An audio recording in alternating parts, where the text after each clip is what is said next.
आज की क्लास में क्लास 10th का मैथमेटिक्स में प्रश्नावली 3.2 का क्वेश्चन करेंगे और वो क्वेश्चन होगा वर्ज गुणन विधि से। ठीक है, और इसमें वर्ज गुणन विधि से कैसे समीकरण हल करते हैं वो भी सीखेंगे। ठीक है, यहाँ पर 2 एग्जाम्पल दिया गया है, इससे शुरू कर रहे हैं। देखिए, वर्ज गुणन विधि में बस एक लाइन है जो इम्पोर्टेंट है, उसको आपको ध्यान देना है। ठीक है, और सबसे पहला काम क्या करना है कि समीकरण को सिस्टेमेटिकली कर लेना है। मतलब बराबर में कुछ भी अंक नहीं होना चाहिए, अगर है तो उस तरफ ले लीजिए और बराबर में 0 बना दीजिए।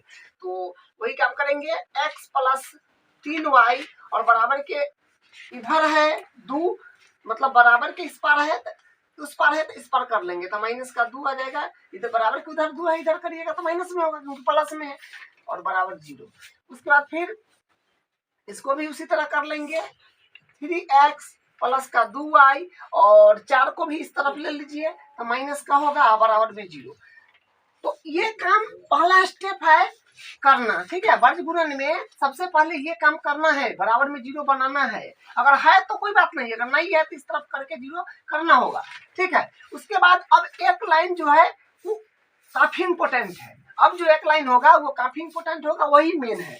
तो यहाँ पर देखिए क्या लिखते हैं हम लोग, x बट्टा लिखेंगे, फिर बराबर, फिर माइनस का y बट्टा लिखेंगे, फिर 1 बट्टा लिखेंगे और सबके बीच में बराबर। ठीक है, x बट्टा माइनस का y बट्टा 1 बट्टा। अब देखिए इसमें कैसे बट्टा में क्या आएगा, मतलब इस सबको बट्टा में क्या आएगा देखते हैं। जैसे x के बट्टा में भरना है तो x वाले को छुपा लीजिए, x वाला को छुपा लेना है। ठीक है, छुपा लिए तो ऐसे भरना है क्रॉस मल्टीप्लाई करके, 3 गुने माइनस का 4 और फिर 2 गुने माइनस का 2। तो 3 गुने माइनस का 4, अब बीच में माइनस से देना है, 3 गुने माइनस का 4 हो गया और 2 गुने फिर माइनस का 2, 2 गुने माइनस का 2। ठीक है, जिसमें भरना है उसको छुपाइए और क्रॉस मल्टीप्लाई में भरिए। जैसे x में भरना था, x को छुपाए तो 3 गुने माइनस का 4 लिख दिए, बीच में माइनस देना ही है, और 2 गुने माइनस का 2 हो गया। अब y में भरना है तो y वाला को फिर छुपाना होगा, y वाला को छुपाइए और फिर क्रॉस में भरिए। x का गुना कुछ नहीं तो 1 मान लीजिएगा तो 1 गुने माइनस का 4 और 3 गुने माइनस का 2, तो लिखेंगे 1 गुने माइनस का 4 और माइनस बीच में देना है, 3 गुने माइनस का 2, 3 गुने माइनस का 2। ठीक है, क्या किए, y में भरना था, y वाला को छुपाए और यहाँ से फिर क्रॉस कर लिए। मतलब x में कुछ नहीं है तो गुणन क्या होगा, तो 1 गुने माइनस का 4 और 3 गुने माइनस का 2, वही काम किए। उसके बाद 1 के बट्टा में फिर क्या आएगा, 1 के बट्टा का मतलब वो अचार पद को छुपाइए। जैसे अचार पद है यहाँ पर 2 और यहाँ पर 4, ये इस सामने वाला इसे छुपा लीजिए और क्रॉस में भर दीजिए तो क्या होगा, इसे छुपाने के बाद क्रॉस में आएगा, x का गुणन कुछ नहीं है तो 1 गुने 2 और ऐसे फिर 3 गुने 3, 1 गुने 2 और 3 गुने 3, तो 1 गुने 2 और माइनस बीच में देना है और 3 गुने 3। बस यही लाइन जो है वर्ज गुणन विधि का इंपोर्टेंट है, यहीं पर ध्यान देना है। ठीक है, तो अब कर लेते हैं इसको। तो x बट्टा x बट्टा हो जाएगा 4 तिया 12 माइनस का और 2 दूनी 4 प्लस का, फिर यहाँ पर हो जाएगा माइनस का y बट्टा 4 एक 4 वो भी माइनस का होगा, माइनस में प्लस का 3 दूनी 6 और यहाँ पर 1 बट्टा 2 एक 2 और माइनस 3 तरह का 9। तो फिर यहाँ से x बट्टा माइनस का 12 प्लस का 4 तो यानी माइनस से का 8 होगा, बराबर माइनस का y बट्टा, देखिए प्लस में 4 माइनस में 6 तो प्लस माइनस माइनस तो प्लस में 2 और बराबर 1 बट्टा, यहाँ से क्या होगा 1 बट्टा 2 में से 9 गया तो माइनस का 7। अब देखिए, अब इसको ये जो है इसको इसके बराबर एक बार ले लीजिए, फिर इसको इसके बराबर एक बार लीजिए, मतलब इसको इसके बराबर एक बार लेते हैं तो क्या है x बट्टा माइनस का 8 बराबर 1 बट्टा माइनस का 7, एक बार फिर इसको बराबर लेंगे, मतलब इसको इसके साथ एक बार, फिर इसको इसके साथ एक बार, बस एक्स वाई का माना जाएगा। माइनस का y बट्टा 2 और 1 बट्टा माइनस का 7। तो यहाँ से फिर क्रॉस मल्टीप्लाई करिएगा तो एक्स में 7 से तो माइनस का 7x बराबर 1 में 8 से माइनस 8 है ना, तो माइनस 8 है माइनस का 8 में प्लस कर दीजिए, x के बराबर करेंगे तो यहाँ से क्या मिलेगा, x बराबर 8/7। ठीक है। उसी प्रकार इसमें भी माइनस में y माइनस के y से माइनस में के साथ में करिएगा तो माइनस में प्लस था 7y और 2 इकाई 2 और यहाँ से आएगा y के फिर बराबर करिएगा तो 2/7। तो ये आपका y का वैल्यू हो गया और ये आपका x का वैल्यू हो गया। तो इस तरह से क्वेश्चन को हम लोग करते हैं। बस यही लाइन आपको ध्यान देना था, मेन यही है। ठीक है। और इसमें ऊपर नीचे थोड़ा कम बेस समझ में आया तो यहाँ आपको कंप्लीट हो जाएगा। ठीक है, यहाँ पर ध्यान से देखिएगा। तो फिर इसमें भी वही काम करेंगे। सबसे पहले बराबर में 0 होना चाहिए, बराबर में 0 होना चाहिए, नहीं है तो इस तरफ अंक को हटा लीजिए तो 3x प्लस का 4y इस तरफ आ जाएगा तो माइनस का 5 बराबर 0। फिर उसके बाद 5x प्लस का 7y और माइनस का 8, क्योंकि उस तरफ है इस तरफ लाइएगा प्लस में तो माइनस में, अगर माइनस में रहता तो प्लस में होता। तो ये हो गया। बस फिर ये लाइन है, बस ये लाइन आप करना है, यही इंपॉर्टेंट है, यहाँ पर ध्यान देना होगा। देखिए तो यहाँ पर फिर क्या करेंगे, वही काम, x के बाटा में कुछ होगा बराबर, y के बाटा में कुछ होगा बराबर, माइनस y के बाटा में कुछ होगा। ठीक है। फिर 1 के बाटा में कुछ होगा। ठीक है। तो ये बात यहाँ पर ध्यान रखना है कि x के बट्टा में कुछ होगा, माइनस y के बट्टा में कुछ होगा, 1 के बट्टा में कुछ होगा। क्या होगा x के बट्टा में, तो आपको बताएं x वाला को छुपाइए, जिसके बट्टा बना उसको छुपाना पड़ेगा। छुपा लीजिए तो छुपाने पर क्या बना, 4 गुने माइनस का 8 और फिर ऐसे जाइएगा तो 7 गुने माइनस का 5, माने 4 गुने माइनस का 8 7 गुने माइनस का 5, 4 गुने माइनस का 8 और माइनस बीच में देना है हमेशा, 7 गुने माइनस का 5, 7 गुने माइनस का 5, ये हो गया। अब y वाला है भरना है तो y वाला को छुपा लीजिए, y वाला है भरना है तो y वाला को छुपाइए। तो इसको छुपाएंगे तो 3 गुने माइनस का 8 5 गुने माइनस का 5, इसको छुपाने के बाद 3 गुने माइनस का 8 5 गुने माइनस का 5, अब 3 गुने माइनस का 8 बीच में माइनस देना है और 5 गुने माइनस का 5। ठीक है। अब उसके बाद 1 में भरना है तो यानी अचर पद को छुपा लीजिए। तो इसको छुपाइएगा तो बस 3 गुने 7 5 गुने 4, तो 3 गुने 7 और बीच में माइनस देना है और 5 गुने 4, बस इतना ही काम करना है। अब कैलकुलेशन बच गया। बस मेन लाइन यही है और ऊपर में ये ध्यान रखना है कि बराबर में 0 है कि नहीं, नहीं है तो इधर कर लीजिए। और ये है दूसरा लाइन जो आपको जे है से है में है। ठीक है। अब समझ में आ गया होगा कि क्या कैसे करते हैं। तो x के बट्टा में फिर हो जाएगा 8 चौक 32 जो कि माइनस का और माइनस माइनस प्लस 7 5 35 बराबर माइनस का y बट्टा 8 3 24 जो कि माइनस का हो जाएगा, माइनस माइनस प्लस 50 25। फिर यहाँ हो जाएगा 1 बट्टा 7 21 और माइनस का 5 चौका 20। फिर यहाँ पर हो जाएगा x बट्टा माइनस प्लस माइनस तो यानी 3 हो जाएगा प्लस का, माइनस का y बट्टा यहाँ पर हो जाएगा प्लस का 1 और फिर यहाँ पर हो जाएगा 1 बट्टा प्लस का 1। तो फिर इसको एक बार इसके साथ ले लीजिए, x का वैल्यू आ जाएगा, फिर इसको एक बार इसके साथ ले लीजिए, y का वैल्यू आ जाएगा। तो इसको इसके साथ लेना है, आपको एरो नहीं बनाना है, हम समझाने के लिए बनाते हैं। x बट्टा 3 बराबर 1 बट्टा 1, उसके बाद फिर इसको इसके साथ तो माइनस का y बट्टा 1 बराबर 1 बट्टा 1, x कहीं x बराबर 3 माने x का वैल्यू 3 आ गया और इसमें फिर करिएगा तो माइनस का y बराबर 1 कहीं 1, तो y बराबर 1 कर दीजिए। ठीक है। तो देखिए कितना आसान मेथड है, बस जो दिमाग लगाना है यही लगाना है, यही लगाना है। ठीक है। बहुत आसान विधि है ये। अब हम क्वेश्चन पर आ जाते हैं बुक का। क्वेश्चन नंबर 1 है, निम्न रैखिक समीकरणों के युग्मों में से किसका एक अद्वितीय हल है, किसका कोई हल नहीं है, या किसके अपरिमित रूप से अनेक हल है। अद्वितीय हल की स्थिति में उसे वर्ज विधि से ज्ञात करें। देखिए अद्वितीय हल की स्थिति जब होगा तो उस क्वेश्चन को वर्ज गुणन विधि से हल करेंगे। ठीक है।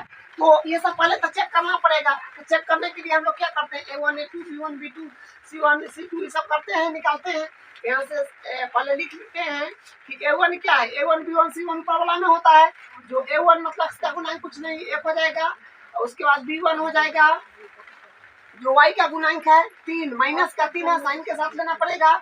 और C1 जो है माइनस का 3 है। और A2 जो है यह है 3, मतलब नीचे वाला का x का गुणांक 3। और B2 जो होगा, B2 y का गुणांक माइनस का 9। और C2 जो है यह माइनस का 2। अब यहाँ से हम लोग देख लेते हैं कि क्या होने वाला है। A1 बट्टा A2 निकालेंगे तो A1 बट्टा A2 मतलब 1 बट्टा A1 1, A2 3, 1 बट्टा 3 होगी।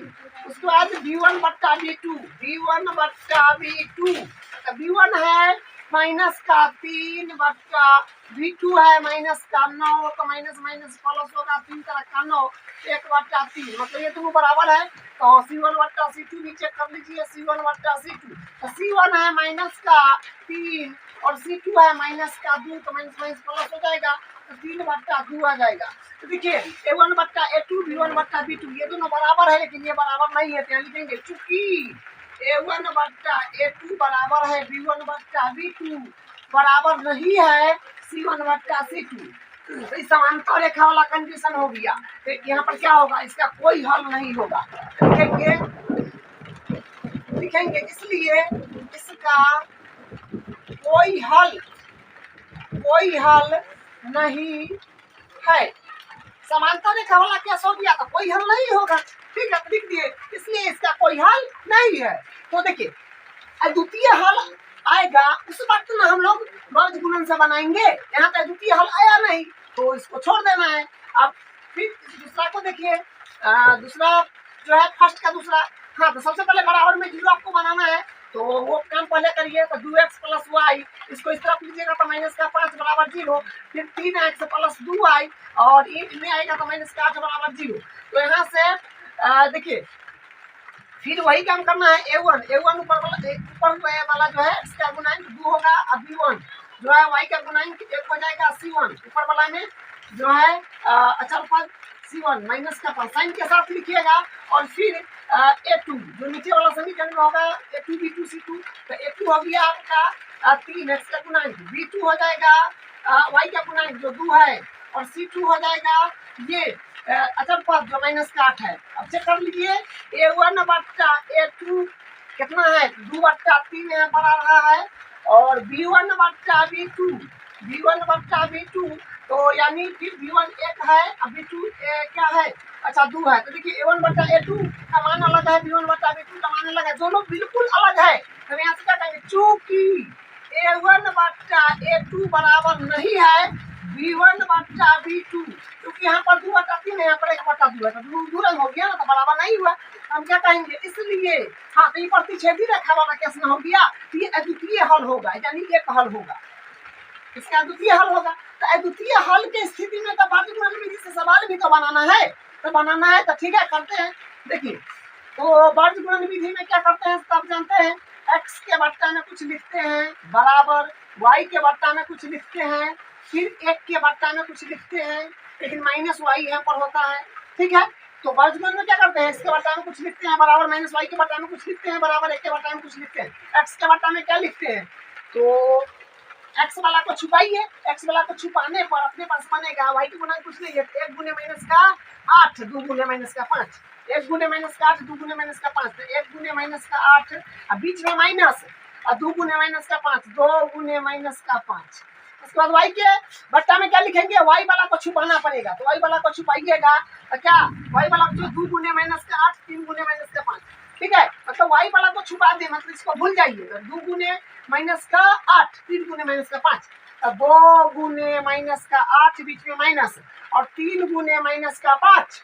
उसके बाद 1 के बट्टा में लिखने के लिए अचर पद को छुपा लीजिए, यदि ये अचर पद है माइनस का 5 माइनस का 8, इसको छुपाइएगा तो ये क्या बनेगा, 2 और 3 गुने y के गुना कुछ नहीं थे 1, तो 2 गुने 2, 3 गुने 1, 2 गुने 2 माइनस 3 गुने 1। अब यहाँ से क्या बनेगा, देखिए यहाँ से बनेगा x बट्टा 8 कहीं 8 से माइनस का होगा, माइनस में प्लस 5 दूनी 10 बराबर माइनस का y बट्टा 8 दूनी 16 जो कि माइनस का हो जाएगा, और माइनस माइनस प्लस का 5 किया 15 और बराबर 1 बट्टा 2 दूनी 4 माइनस का 3 कहीं 3। अब यहाँ से फिर क्या आएगा, x बट्टा आएगा दो आएगा डायरेक्ट, क्योंकि प्लस माइनस माइनस घटाएंगे प्लस में है तो 8 में से 10 में से 8 गया 2। अब यहाँ पर हो जाएगा फिर माइनस का y बट्टा माइनस का 1, इससे ही कट जाएगा तो प्लस का होगा 1 बट्टा फिर 1 हो जाएगा। ठीक है, फिर इसको इसके साथ एक बार ले लो, फिर इसको इसके साथ ले लो, तो यहाँ से क्या हो जाएगा x बट्टा 2 के बराबर में हो जाएगा ये वाला 1 बट्टा 1, फिर y बट्टा 1 के बराबर हो जाएगा 1 बट्टा 1। तो यहाँ से क्रॉस मल्टीप्लाई तो x कहीं x और 2 कहीं 2, x के मान आ गया 2 और y के मान यहाँ से मिलेगा 1। ठीक है, y के मान 1, x के मान 2, यही इसका आंसर है। तो वर्ग गुणन में यही ध्यान देना है। और जब अद्वितीय हल की स्थिति है तब ये वर्ग लगाना है। इसका तीसरा पद देखिए, तीसरा में फिर वही करना है, इसको बराबर, हाँ पहले तो देखिए कि बराबर में कुछ नहीं होना चाहिए, 0 होना चाहिए, नहीं है, इसको उस तरफ टानिए। 3x माइनस का 5y माइनस का 20 बराबर 0। फिर यहाँ पर 6x माइनस का 10y माइनस का 40 बराबर 0। अब यहाँ से गुणांक सब लिख लीजिए। तो गुणांक यहाँ पर अगर लिखिएगा तो a1 आएगा, ऊपर वाला में a1 b1 c1, तो a1 हो जाएगा 3, b1 हो जाएगा माइनस का 5 और c1 हो जाएगा माइनस का 20, और a2 हो जाएगा 6, b2 हो जाएगा माइनस का 10 और c2 हो जाएगा माइनस का 40। ठीक है, तो यहाँ से a1 बट्टा a2 अगर आप निकालिएगा तो a1 कितने है, a1 है अपने पास 3 और b1 है अपने पास a1 बट्टा a2, तो a1 3 और a2 6, तो कट के आ जाएगा 1 बट्टा 2। फिर b1 बट्टा b2 निकालिएगा तो b1 यहाँ पर है माइनस का 5 और माइनस का 5, और b2 है अपने पास माइनस का 10, तो माइनस में प्लस हो गया, तो यानी 1 बट्टा 2 आ गया। फिर c1 बट्टा c2 अगर निकालते हैं तो c1 देखिए, c1 इसमें है माइनस का 20, इसमें है c2 माइनस का 40, माइनस माइनस प्लस, तो 1 बट्टा 2 आ रहा है कट के। ठीक है, तो देखिए ये क्या हुआ, a1 बट्टा a2 बराबर है b1 बट्टा b2 बराबर है c1 बट्टा c2, ये संपाती रेखा का केस आ गया। तो लिखेंगे चूंकि a1 बट्टा a2 बराबर है b1 बट्टा b2 बराबर है c1 बट्टा c2, यहाँ पर क्या, इसलिए इसका अपरिमित रूप से, इसलिए इसका अपरिमित रूप से अनेक हल होंगे। ये संपाती रेखा है तो अनेक हल होंगे। तो अनेक हल की स्थिति में वर्ग गुणन तो लगाना नहीं है, द्वितीय हल की स्थिति में लगाना है, तो इसका यही इतना ही पढ़ा जाएगा। ठीक है, इसका चौथा पार्ट है, इसका चौथा पार्ट है। तो फिर वही काम करेंगे, a1 बट्टा a2, a1 पहले देख लीजिए, a1 क्या होगा, यहाँ पर a1 हो जाएगा 1 नहीं कुछ तो b1 हो जाएगा माइनस का 3 और c1 हो जाएगा माइनस का 7। मतलब फर्स्ट वाले समीकरण में a1 b1 c1 होता है सबका गुणांक, और दूसरे वाला में a2 b2 c2। तो यहाँ पर a2 हो जाएगा x का गुणांक जो 3 है, b2 हो जाएगा माइनस का 3 और c2 हो जाएगा माइनस का 15। ठीक है, तो फिर यहाँ से निकालेंगे a1 बट्टा a2 हो जाएगा 1 बट्टा 3, फिर b1 बट्टा b2, तो b1 बट्टा b2 हो जाएगा माइनस का 3 बट्टा माइनस का 3, माइनस प्लस करके एक आ रहा है। हाँ देखिए ये दोनों अलग हो गया यहीं पर, तो a1 बट्टा a2 बराबर नहीं है b1 बट्टा b2, तो ये हो गया आपका प्रतिच्छेदी रेखा। प्रतिच्छेदी रेखा में द्वितीय हल होता है, तो इस वाले सिचुएशन में तो फिर वर्ग गुणन से हल करना पड़ेगा। तो यहाँ पर लिखिए चूंकि a1 बट्टा a2 बराबर नहीं है b1 बट्टा b2, इसलिए इसका द्वितीय हल होंगे, द्वितीय हल होंगे तो बस काम करना पड़ेगा क्या, वर्ग गुणन विधि से हल करना पड़ेगा। तो वर्ग गुणन विधि में क्या करते हैं, लिखते हैं x बट्टा फिर माइनस का y बट्टा फिर 1 बट्टा। ठीक है, तो x के बट्टा में क्या लिखेंगे, x वाला को छुपा लीजिए, तो क्या बनेगा माइनस का 3 गुने माइनस का 15 और माइनस का 3 गुने माइनस का 7, तो माइनस का 3 गुने माइनस का 15 और बीच में माइनस देना है, माइनस का 3 गुने माइनस का 7, माइनस का 3 गुने माइनस का 7। बस कुछ नहीं करना है, x के गुणांक में x के बट्टा में भरना है। क्या करना है, x वाला को छुपाइए और क्रॉस मल्टीप्लाई के भरिए, क्रॉस मल्टीप्लाई करके भरना है। तो माइनस का 3 गुने माइनस का 15 और माइनस का 3 गुने माइनस का 7, देखिए माइनस का 3 गुने 15 माइनस का 3 गुने माइनस का 7 है, बीच में माइनस देना है, y में भरना है। फिर y के गुणांक को छुपा लीजिए, तो y में भरना है तो y को छुपाइए। ठीक है, y को छुपाएंगे तो होगा x में कुछ नहीं है तो 1 गुने माइनस का 15 3 गुने माइनस का 7, क्या किए, y में भरना है तो y को पूरा भूल जाइए या छुपा लीजिए, तो इसमें कुछ नहीं है तो गुणांक एक होगा ना, 1 गुने माइनस का 15, 3 गुने माइनस का 7, तो 1 गुने माइनस का 15 माइनस 3 गुने माइनस का 7, फिर 1 के बटा भरना है, चरपद को छुपा लीजिए, चरपद ये रहा इसको छुपाइए, तो 1 गुने माइनस का 3, 3 गुने माइनस का 3, 1 गुने माइनस का 3 माइनस 3 गुने माइनस का 3। यही एक लाइन है जो आपको काफी ध्यान देना है यहीं पे, ठीक है, ये इंपॉर्टेंट लाइन है वर्ज का, ठीक है, बस यही मेन है। अब करते हैं बस, अब बेसिक कैलकुलेशन बचा, x बट्टा माइनस का 3 माइनस का 15, तो गुना करिएगा तो माइनस माइनस प्लस तो 15 तिया 45, ठीक है, फिर माइनस 17 21, माइनस का हो जाएगा 17 21, ठीक है, बराबर माइनस का y बट्टा, फिर यहाँ पर होगा ए माइनस का 15 का 15 माइनस माइनस प्लस 17 21, और 1 बट्टा माइनस का 3 का 3 माइनस माइनस प्लस 3 तरह का 9, फिर यहाँ से हो जाएगा x बट्टा घटाइएगा तो आ जाएगा 4 2 24 आ जाएगा, x बट्टा 24, फिर यहाँ पर माइनस का इसको घटाइएगा तो आ जाएगा 6, ठीक है, लेकिन हाँ पल्स से क्या आएगा क्योंकि ज्यादा पल्स में है, बराबर फिर 1 बट्टा ये आ जाएगा प्लस का 6, ठीक है, एक बार इसको इसके बराबर कर लीजिए, इसको फिर इसके बराबर करिए, अपना x y के मान आ जाएगा, तो x बट्टा 24 बराबर 1 बट्टा 6, और फिर माइनस का y बट्टा 6 बराबर 1 बट्टा 6, तो यहाँ से देखिए क्या होगा, 6 क्रॉस मल्टीप्लाई करिए इसे जो करते आए हैं बराबर, तो x में 6 से तो 6x बराबर 24 है, 24, तो x के फिर बराबर करिएगा 24 बट्टा 6 6 चौक 24, x बराबर 4, ठीक है, फिर उसी प्रकार क्रॉस मल्टीप्लाई करिए, इसमें फिर करिए माइनस में y, माइनस y के 6 से करिएगा तो माइनस का 6y बराबर 6 6,